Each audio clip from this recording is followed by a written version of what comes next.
Did you do your homework?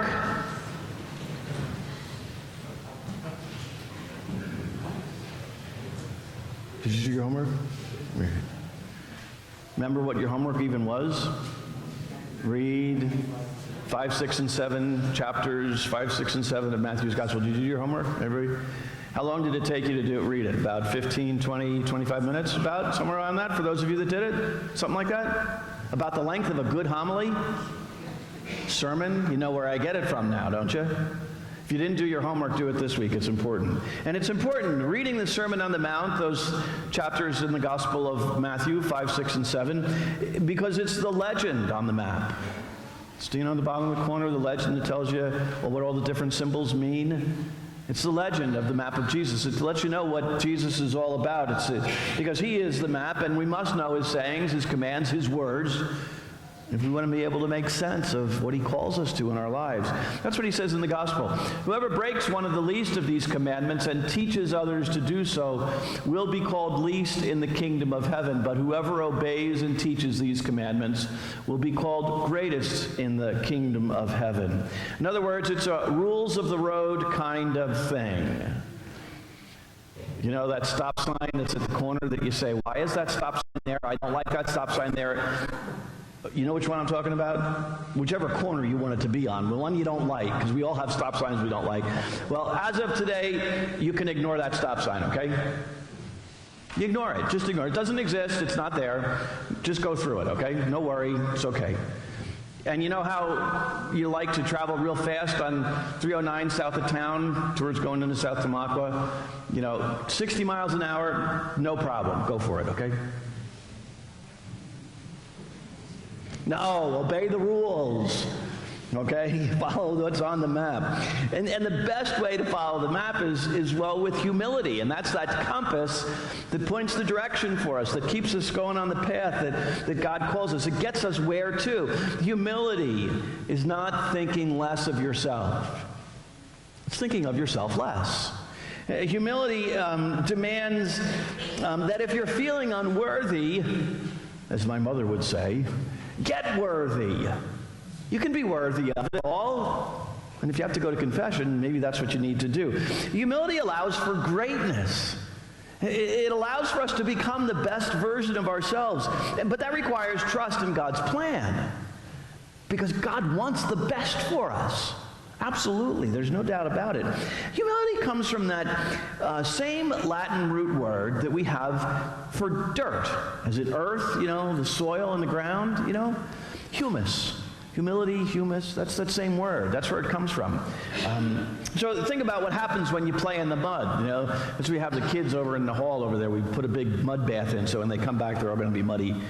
Don't be upset by that. I'm kidding. They're not going to come back muddy. But kids like to play in the mud. You're right. When you were a kid, you like to play in the mud. I like to play in the mud. You get dirty. But that's that good soil, that good dirt, that good earth that's filled with all kinds of wonderful nutrients. It's fertile, that it enables growth. Because good dirt, good soil, humus, those of you that like to do gardening, knows that that's the only way that the plants are going to grow. They're not going to grow in clay. They're not going to grow in just sand. You need all of that goodness. Here's what Sirach says in the first reading. If you choose, you can keep the commandments. They will save you. If you trust God, you too shall live. So the question for today, what do you choose? What choice do you make? And the only real way to make that choice as to what you're going to do is to know where you are on the map. 2011, I was on sabbatical, and the bishop had given me permission to take time from active ministry, to take some sabbatical time.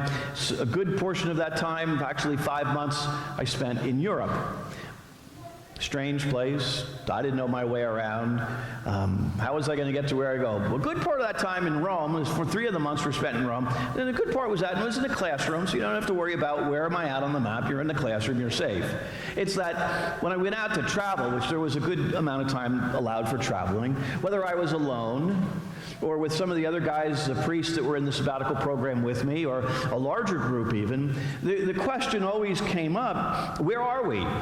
Where am I? in a strange land, in a strange place, how do you know where you're at? It's important to know what direction you need to go in. It's important to have a map. But if you don't know where you are on the map, what good is all the rest? Right? You got to know. Fortunately, I had my iPad with the SIM card for Italy, and I was able to know exactly where I was because I would pull up Google Maps and the little blue blinking light would tell me, you're right here. And I'd be able to look around and say, yeah. Never got lost. Never got lost. All the traveling I've done, never got lost. Why? Because of a wonderful thing called a GPS. Well, the same is true in our Christian life. We need to know where we are. Where are you in your relationship with Jesus Christ? How are you with keeping the commands that he has laid out for us to follow? How are you at God's plan? Are you willing to accept the plan that God has for your life? And for that matter, do you even have a clue as to what God's plan is? What's God want for you in your life? The problem for us as Christians is there's no such thing as a Christian GPS that tells you exactly where you are. It requires a little bit of effort and work on our parts. But before I go any further with this message, for I know we have some visitors here this weekend at this Mass. For those of you that are visitors, you get a free pass from here on out. Okay, free pass for our visitors. If you want to take a rest and close your eyes, I would prefer that you sit and pray for the rest of us who are here. But for those that have been around for a while, coming week to week, sit up straight and pay attention. Because we got to know, where are we on the map? We got to know how to do that. Well, one way, and it really is only one way, because there's many ways to know and figure out where you are on the map, where you are in your relationship with Jesus, is remember that series I did back in the fall, Love Grows? Do you remember that?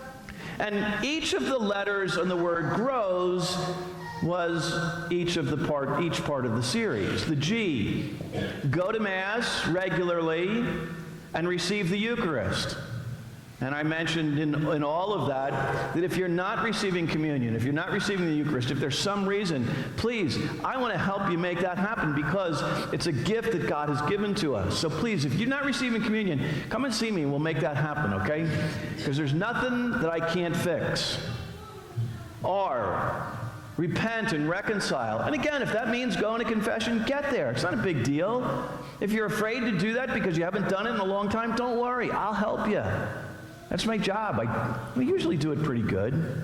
Not to worry about that. Oh, observe acts of penance. Those acts of kindness and goodness that we do for one another. Observe them. Do them on a daily basis. Worship, W. Worship God with your wealth. You know, what percentage of your wealth do you give back to God? And how do you do that? Make it an act of worship. And then S, serve. Reach out to others. Serve the parish, serve one another, and do it with joy.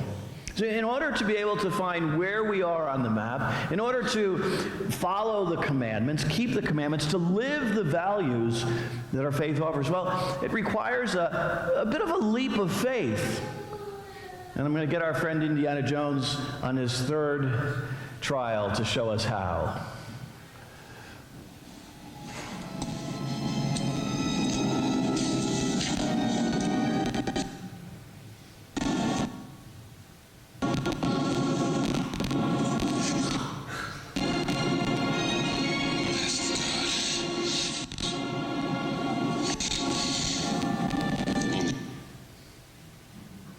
Don't do this. Let's watch.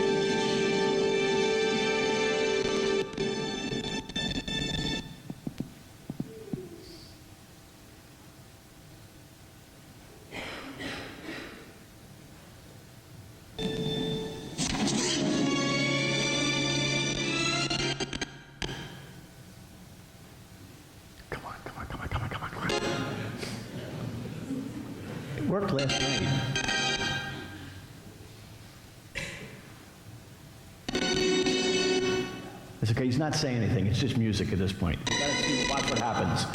Watch what he does.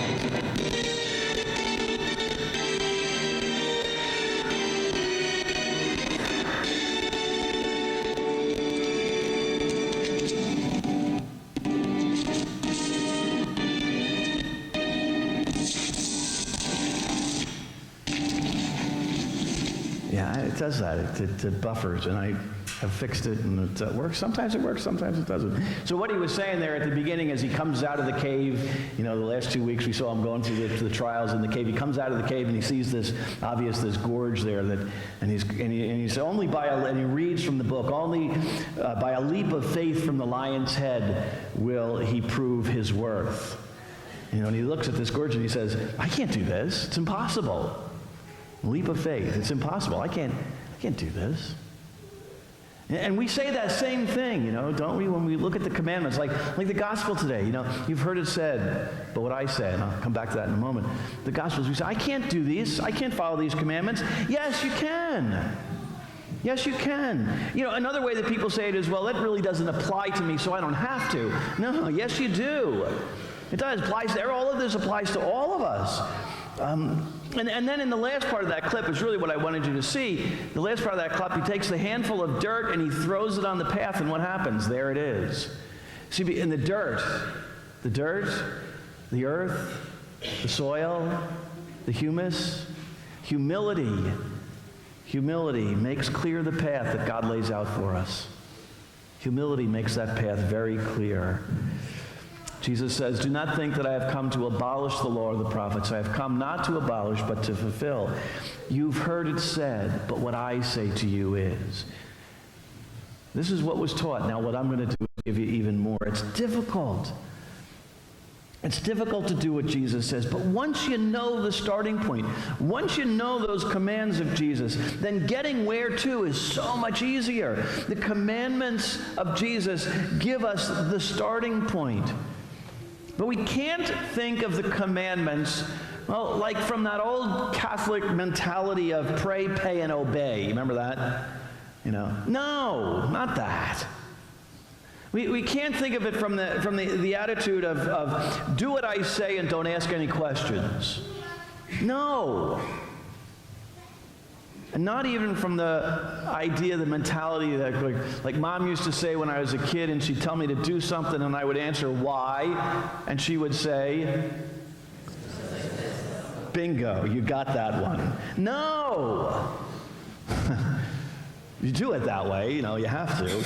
That's why we get to put the kids over there, because moms and dads, we want you to be able to say that to your children. No, Jesus gives us commands in order to change our hearts. And in such a way that we're no longer bound by the law, but we just follow it because it's the right thing to do. It gives us a desire, that change of heart gives us a desire to no longer break the law. So that when you come up to that stop sign that you don't like, and you're going, stop sign, no. It's okay, I can stop here, no problem. Or 45 miles an hour south of town. No big deal. We'll get there eventually. It's okay. Keeping the commandments of Jesus really is a choice. It's an act of the will. And it roots us in a place that makes our lives so much easier to live. I mean, think about it. You're not going to get a speeding ticket.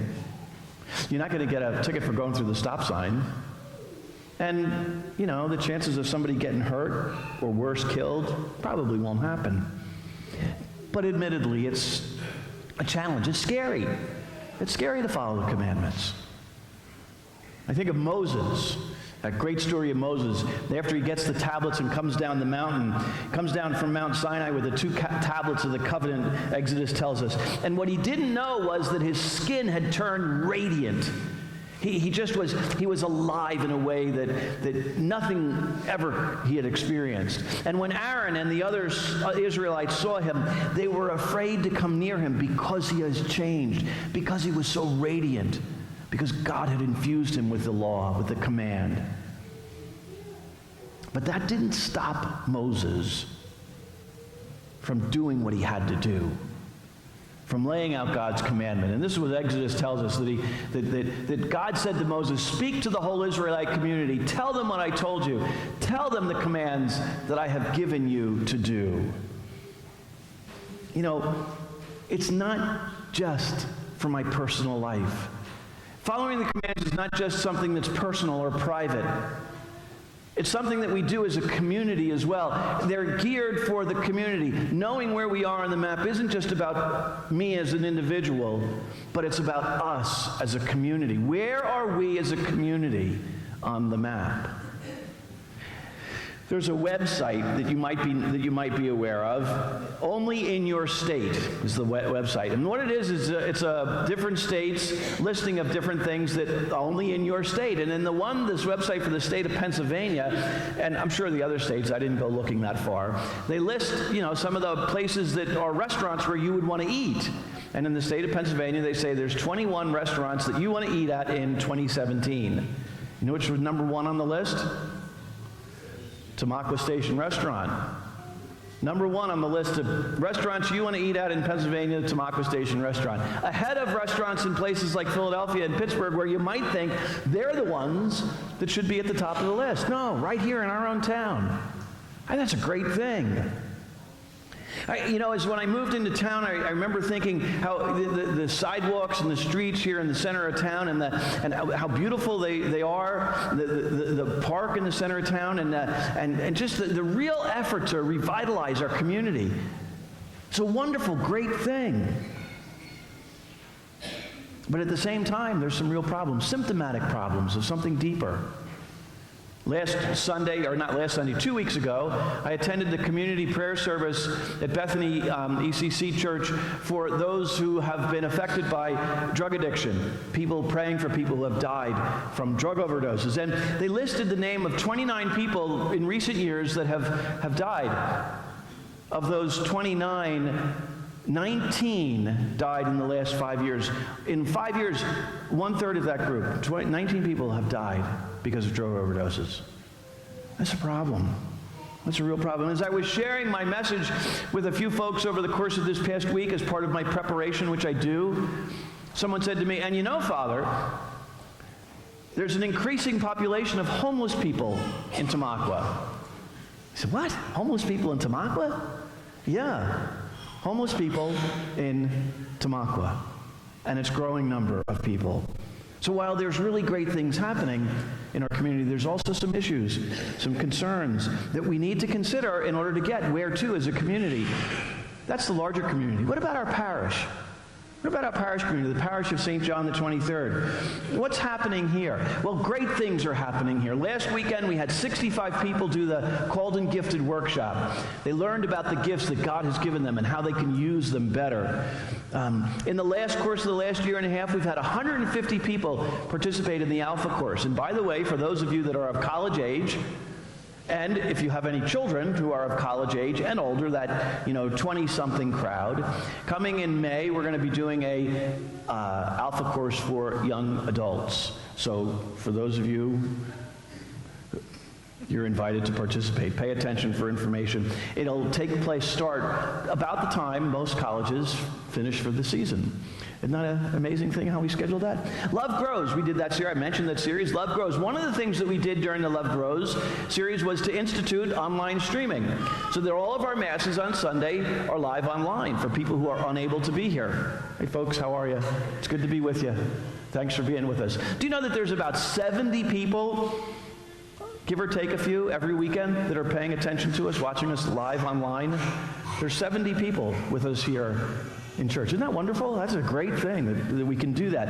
I think of all the other activities that are happening, the Welcome Team, the Women of Grace, Be a Man series we did. Night Fever, we do that in Advent and Lent.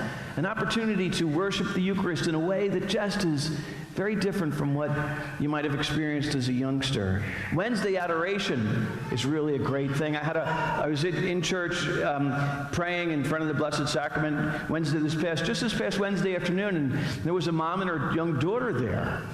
And I was sitting in the back of church praying, and they got up and left, and I just kind of waved, and a little girl walked past, and the mom stuck her head into the pew, and she said, "Oh, thank you, Father. Wednesdays has become my favorite day because I spend a part of it right here in church." What a great thing. What a great, great thing. The renewal of our children's programs. You know, the percentage of people being engaged in the life of the parish is growing. It's a wonderful thing. And while those things should always be the focus of our attention, there are some difficult issues, some challenges that we face right now. I'm going to give you a couple of statistics. And it's just a generalization, but it gives us, it points us, it shows us a direction where we're going. It shows us where we are, really. Over the last 3 years of the parish, the first 6 months of each of those years, you know, as some of you know, I keep statistics like the number of people who are here each weekend and the amount of money I collect. I pay attention to that. So in the first 6 months of the year 2014, July to December, but not counting Christmas, there were on average about 979 people who attended Mass each weekend. 4 Masses each weekend, 979 people. And we collected each weekend about $9,679. It's a great thing.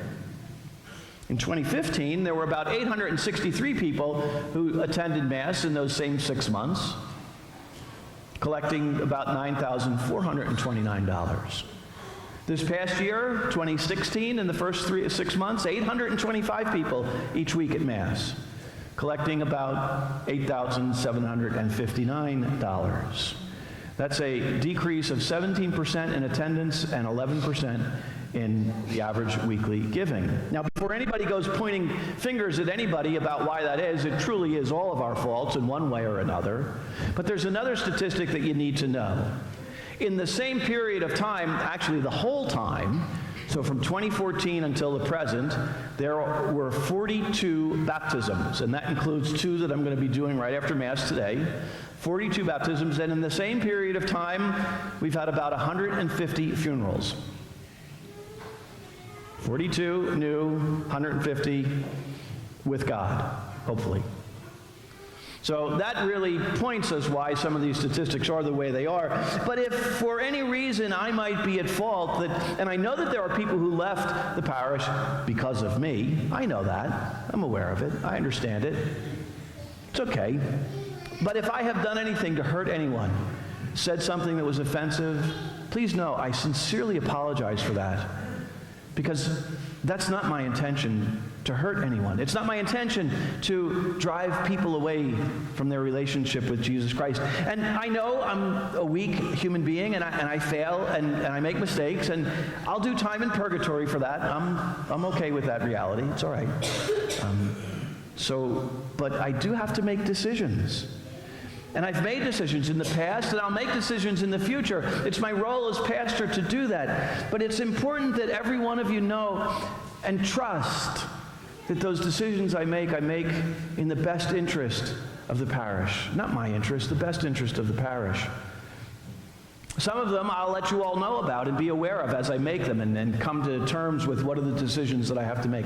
I'll let you know. Some of them I reserve to a small group, and some of them even to a smaller group, and sometimes even only 1 or 2 other people, because some of those decisions must be kept confidential in order to protect the people that are involved. That's a really important thing. I need to be able to protect people who might be negatively affected by some of the decisions that I must make. So, where are we on the map? Well, there it is. That's where we are. That's all I'm going to talk about this week. But the question that you have to ask yourself is, where are you on the map? Where are you? That's this week's challenge. I want you to take stock of where you are on the map. Where are you in your relationship with Jesus Christ?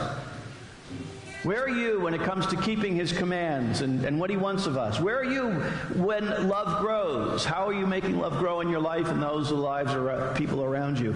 Next week, we'll take a look at the actual where to. Where are you going to go in your life? Where as individuals we need to go? Where are we going as a parish community?